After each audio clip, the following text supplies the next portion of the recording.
National Herald case Bharat की राजनीति का वो मुद्दा बन गया जिसने देश की सबसे पुरानी पार्टी कांग्रेस और उसके प्रमुख नेताओं को कटघरे में लाकर खड़ा कर दिया।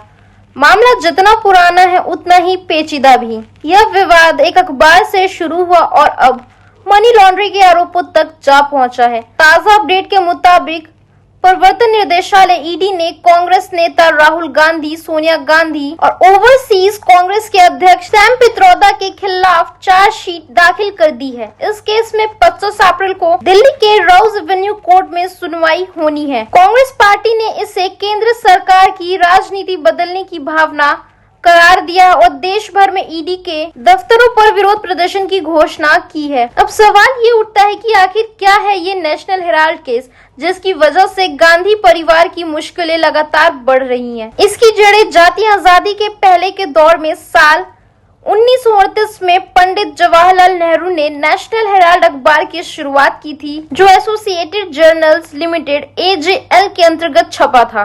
इसके साथ ही 2 अन्य अखबार नवजीवन हिंदी और कौमी आवाज उर्दू भी प्रकाशित होते थे। 1956 में AJL को एक गैर व्यावसायिक संस्था के रूप में कंपनी अधिनियम की धारा 25 के तहत कर मुक्त कर दिया गया। हालांकि समय के साथ यह कंपनी घाटे में जाती गई और उस पर लगभग 90 करोड़ रुपए का कर्ज चढ़ गया। वर्ष 2008 में आर्थिक तंगी के चलते अखबार का प्रकाशन बंद कर दिया गया और यहीं से इस विवाद ने जन्म लिया। साल 2010 में एक नई company young India private limited बनाई गई, जिसमें सोनिया गांधी और राहुल गांधी की 38% की हिस्सेदारी थी, जबकि शेष शेयर मोतीलाल वोरा और ऑस्कर फर्नांडिस के पास थे। कांग्रेस पार्टी ने जो 90 करोड़ रुपए AJL को लोन दिया था, उसे यंग इंडिया को ट्रांसफर कर दिया।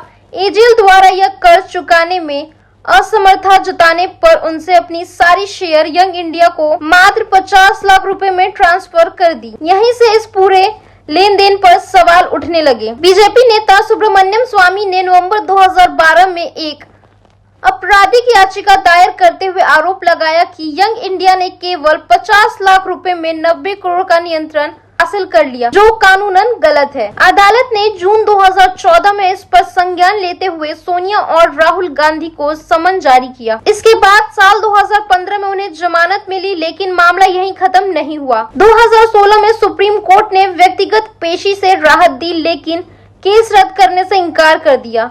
2018 में दिल्ली हाईकोर्ट ने आयकर विभाग की नोटिस के खिलाफ कांग्रेस नेताओं की याचिका खारिज कर दी, तो सुप्रीम कोर्ट ने भी बरकरार रखा। अब जब ईडी ने इस मामले में मनी लॉन्ड्रिंग का मामला बनाते हुए चार्जशीट दाखिल कर दी है, तो गांधी परिवार पर कानूनी शिकंजा और कसता नजर आ रहा है। आरोप पत्र में सैम पित्रोदा, सुमन दुबे और कुछ अन्य नाम भी शामिल है। ईडी ने पहले ही इससे जुड़ी संपत्तियों को जब्त करने की प्रक्रिया शुरू कर दी थी। नेशनल हेराल्ड केस एक ऐसा मामला बन चुका है जो सिर्फ एक आर्थिक घोटाले का प्रतीक नहीं, बल्कि राजनीतिक संघर्ष और संस्थागत ताकतों के टकराव का भी आईना है। अब यह देखना दिलचस्प होगा कि 25 अप्रैल को कोर्ट में क्या रुख अपनाया जाता है और आने वाले समय में यह केस भारतीय राजनीति की दिशा कितनी बदलता है।